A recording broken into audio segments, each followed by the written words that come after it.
কলকাতা থেকে সম্প্রচারিত আজকের সকালের গুরুত্বপূর্ণ বিশেষ খবরগুলি হলো: তেলাসেমিয়া, সিকল সেলের মতো রোগ নিয়ন্ত্রণের রাজ্য সরকার সন্তান সম্ভাবনা মা এবং সদ্য তরুণদের তেলাসেমিয়া পরীক্ষা বাধ্যতামূলক করেছে।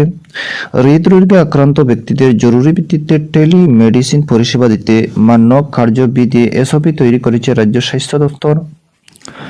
লোকসভা ভোটের প্রস্তুতি পর্যালোচনায় পশ্চিম মেদিনীপুর জেলা নেতৃত্বের সঙ্গে বৈঠক করেছেন তৃণমূল কংগ্রেস প্রধান মুখ্যমন্ত্রী মমতা ব্যানার্জি। প্রাথমিক শিক্ষক নিয়োগের প্যানেল অবিলম্বে প্রকাশের জন্য বিচারপতি অভিজিৎ গঙ্গোপাধ্যায়ের নির্দেশ ডিভিশন বেঞ্চে খারিজ। কিষাণ ক্রেডিট কার্ডের মতো মৎস্যজীবীদের জন্য কেন্দ্রীয় সরকার ক্রেডিট কার্ড চালু করবে বলে পুরুষোত্তম রূপালা জানিয়েছেন। বিশিষ্ট সঙ্গীত শিল্পী ওস্তাদ রশিদ খানের শেষকৃত্য উত্তরপ্রদেশের বাদাউনে সম্পন্ন হয়েছে। এবারে শুনেন বিস্তারিত খবর। রাজ্যে তেলাসেমিয়া, সিকল সেলের মতো রোগ নিয়ন্ত্রণ রাজ্য সরকার সন্তান সম্ভাবনা মা এবং সদ্য তরুণদের তেলাসেমিয়া পরীক্ষা বাধ্যতামূলক করেছে। এই মর্মে স্বাস্থ্য দপ্তর থেকে একটি নির্দেশিকা জারি হয়েছে। হাসপাতাল ও মেডিকেল কলেজগুলিকে গর্ভবতী মহিলাদের বাধ্যতামূলক HPLC পরীক্ষার জন্য নমুনা সংগ্রহ করতে বলা হয়েছে। রক্ত পরীক্ষার পর সন্তান সম্ভাবনাদের নাম ঠিকানা নথিভুক্ত করতে হবে। কেউ তেলাসেমিয়া, সিকল সেল প্রভৃতি রোগের জিন বহন করেছেন কিনা তা HPLC পরীক্ষার মাধ্যমে জানা যাবে। তবে সরকারের এই উদ্যোগে নিয়ে প্রশ্ন তুলেছে চিকিৎসা মহলের একাংশ। প্যারা মেডিকেল অ্যান্ড মেডিকেল টেকনোলজিস্ট সংগঠনের সভাপতি মনোজ চক্রবর্তী জানিয়েছেন, বিয়ের আগে এই পরীক্ষা করার জন্য সরকারের জোর দেওয়া উচিত। রক্ত পরীক্ষার জন্য গর্ভধারণ পর্যন্ত অপেক্ষা করা ঠিক নয়। এদিকে হৃদরোগে আক্রান্ত ব্যক্তিদের জরুরি ভিত্তিতে টেলিমেডিসিনের মাধ্যমে চিকিৎসা পরিষেবা দিতে আদর্শ চিকিৎসা বিধি সম্বলিত মান্য কার্যবিধি এসওপি তৈরি করেছে রাজ্য স্বাস্থ্য দপ্তর। এতে বলা হচ্ছে, আক্রান্ত হওয়ার পরবর্তী 1 ঘন্টার সময় অত্যন্ত গুরুত্বপূর্ণ, কিন্তু ব্লক, মহকুমা বা জেলা স্তরের হাসপাতাল থেকে রেফার হয়ে শহরের মেডিকেল কলেজ হাসপাতালে আসতে অনেকটা সময় কেটে যায়। তাই ব্লক স্তরের হাসপাতালে হৃদরোগের চিকিৎসা টেলিকার্ডিওলজি পরিষেবা চালুর সিদ্ধান্ত নেওয়া হয়েছে। বুকে ব্যথা নিয়ে কোনো রোগী এলে প্রথমেই তার ECG ও ট্রোপোনিন T পরীক্ষার পাশাপাশি বুকের এক্স-রে করতে হবে। ঔষধের নাম এবং জোর সংক্রান্ত তথ্য এসওপিতে স্পষ্টভাবে উল্লেখ করা হয়েছে। চিকিৎসা শুরুর পাশাপাশি সংশ্লিষ্ট হাসপাতালটি যে মেডিকেল কলেজের সঙ্গে যুক্ত, সেখানে দ্রুত যোগাযোগ করে বিশেষজ্ঞ চিকিৎসকদের থেকে টেলিমেডিসিন পরিষেবার মাধ্যমে পরবর্তী পদক্ষেপ সম্পর্কে পরামর্শ নিতে হবে। ইতিমধ্যে সব সরকারি হাসপাতাল এবং জেলা ও ব্লক স্বাস্থ্য আধিকারিকদের কাছে পাঠানো হয়েছে এই এসওপি। এদিকে লোকসভা ভোটের প্রস্তুতি পর্যালোচনায় তৃণমূল কংগ্রেস প্রধান মুখ্যমন্ত্রী মমতা ব্যানার্জি কাল পশ্চিম মেদিনীপুর জেলা নেতৃত্বের সঙ্গে বৈঠক করেছেন। নেত্রীর কালীঘাটের বাড়িতে ওই জেলার দলের সাংসদ, বিধায়ক ও জনপ্রতিনিধিরা যোগ দেন। উপস্থিত ছিলেন দলের সাধারণ সম্পাদক অভিষেক বন্দ্যোপাধ্যায়।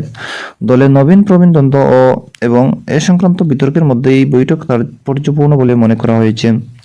এইদিকে বৈঠক শেষে রাজ্যের মন্ত্রী সবং এর বিধায়ক মানস ভূঁইয়া বলেন, দলে এ ধরনের কোনো দ্বন্দ্ব নেই, সকলে ঐক্যবদ্ধভাবে লড়াই করবে।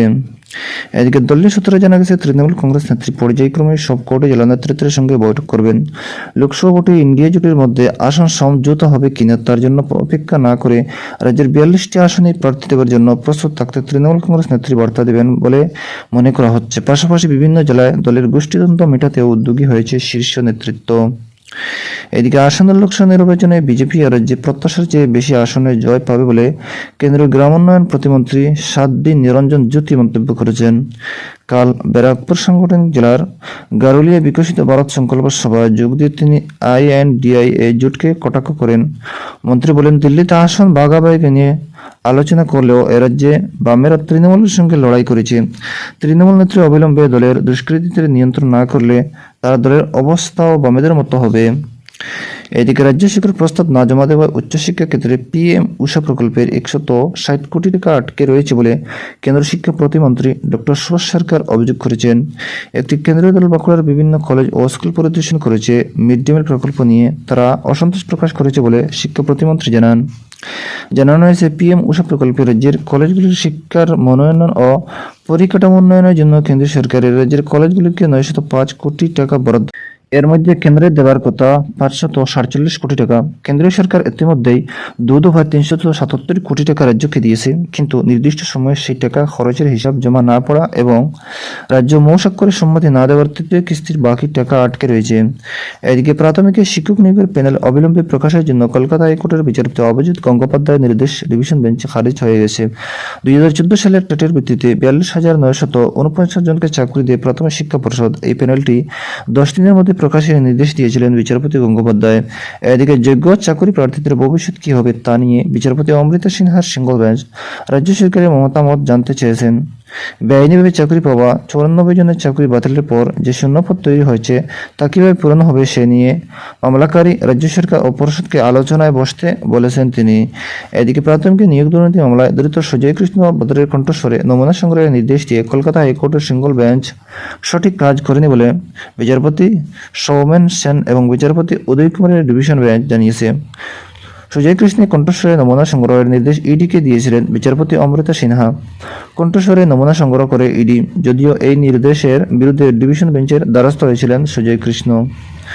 এদিকে কাল ডিভিশন বেঞ্চ সুজয় কৃষ্ণের কণ্ঠস্বরে নমুনা সংগ্রহের নির্দেশ নিয়ে একাধিক প্রশ্ন তুলেছে। ডিভিশন বেঞ্চের পর্যবেক্ষণ, প্রত্যেক অভিযুক্তের কিছু আইনি অধিকার থাকে।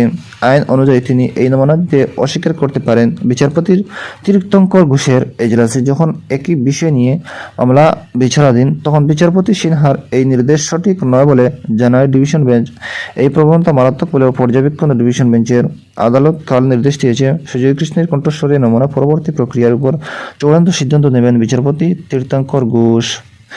এদিকে সন্দেশখালীত অভিযানে গিয়ে ইডি আক্রান্ত হওয়ার ঘটনায় কাল 6 দিন কেটে গেলেও এখনও অধরা তৃণমূল কংগ্রেস নেতা শেখ শাহজাহান। রাজ্য পুলিশের মহানির্দেশক রাজীব কুমার গ্রেফতারের আশ্বাস দিলেও পুলিশ কাউকে ধরতে না পারায় বিজেপির পক্ষ থেকে আজ নেজাট থানা ঘেরাওয়ের কর্মসূচি নেওয়া হয়েছে। বিজেপির রাজ্য সভাপতি সুকান্ত মজুমদার সেখানে উপস্থিত থাকবেন। এদিকে ওই ঘটনায় কেন্দ্রীয় তদন্তকারী আধিকারিকদের বয়ান রেকর্ডের জন্য রাজ্য পুলিশের পক্ষ থেকে বসিরহাটের ডিএসপির নেতৃত্বে একটি দল কাল সকালে সল্টলেকের সিজিও কমপ্লেক্সে যায়, কিন্তু এনফোর্সমেন্ট কর্তার কোনো বয়ান দিতে রাজি না হওয়ায় তাদের ফিরে আসতে হয়েছে।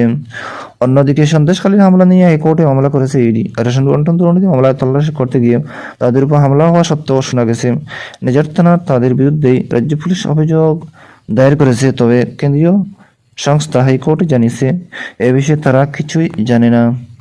এদিকে রেশন দুর্নীতি কাণ্ডে জ্যোতিপ্রিয় ঘনিষ্ঠ বনগাঁ পৌরসভার প্রাক্তন চেয়ারম্যান শঙ্কর এডো গ্রেফতার হওয়ার পর ইডি কাল তার ভাই আইসক্রিম খোলের মালিক মলয় এডাকে জিজ্ঞাসাবাদের জন্য ডেকে পাঠায়। তবে কিছু অসুবিধা থাকার কারণে তিনি যেতে পারবেন না বলে ইমেইলের মাধ্যমে বলয় আড্ডা জানিয়েছেন। এদিকে রাজ্যে যে দুর্নীতির প্রতিবাদে বিজেপি কাল গড়িয়া থেকে যাদবপুর পর্যন্ত মিছিল করে বিরোধী দলনেতা শুভেন্দু অধিকারী মিছিলের নেতৃত্ব দেন। পরে যাদবপুরে এক সভায় শুভেন্দুবাবু বলেন, রাজ্যে ক্ষমতা এলে বিজেপি বকেয়া নানা সমস্যার সমাধান করবে। এদিকে কিষাণ ক্রেডিট কার্ডের মতো মৎস্যজীবীদের জন্য ক্রেডিট কার্ড চালু করবে কেন্দ্রীয় সরকার। সাগর পরিক্রমা কর্মসূচির অঙ্গ হিসেবে কাল পূর্ব মেদিনীপুরের দীঘায় কেন্দ্রীয় মৎস্যমন্ত্রী পুরুষোত্তম রূপালা একথা জানিয়েছেন। তিনি বলেন, এর ফলে মৎস্যজীবীরা কৃষকদের মতো সুবিধা পাবেন। প্রধানমন্ত্রী মৎস্য সম্পদ যোজনায় পূর্ব মেদিনীপুরের জন্য 150 কোটি টাকা বরাদ্দ করা হয়েছে। শঙ্করপুর মৎস্য বন্দরের জন্য 45 কোটি টাকা বরাদ্দ করেছে সরকার। এখানে মাছ শুকনো করার জন্য যে সমস্যা রয়েছে সে বিষয়টি কেন্দ্রীয় সরকার দেখেছে। এছাড়া সুনামির সময় উপকূলের ক্ষতিগ্রস্ত বাঁধগুলো মেরামতের জন্য কেন্দ্র ও রাজ্য সরকারের যৌথভাবে কাজ করবে বলে তিনি জানান। মন্ত্রী বলেন, গুজরাটের কচ্ছ থেকে সাগর পরিক্রমা কর্মসূচির সূচনা হয়েছে। আজ গঙ্গাসাগরে গিয়ে তার সমাপ্তি হবে। এই পরিক্রমা তিনি নিজে জলপথে গুজরাট থেকে সফর করেছেন। দীঘায় কাল তিনি মৎস্যজীবী ও তাদের বিভিন্ন সংগঠনের সঙ্গে নানা সমস্যা ও চাহিদা নিয়ে আলোচনা করেন। পাশাপাশি মৎস্যজীবীদের জন্য কেন্দ্রীয় সরকারের বিভিন্ন প্রকল্প সম্পর্কেও তাদের অবহিত করেন মন্ত্রী। এদিকে মকর সংক্রান্তির আগে গঙ্গাসাগরে কাল থেকে আনুষ্ঠানিকভাবে মেলার সূচনা হয়েছে। উপস্থিত ছিলেন সুন্দরবন উন্নয়ন মন্ত্রী বঙ্কিম হাজারা, জেলাশাসক পবন কাদিয়ান সহ অন্যান্যরা।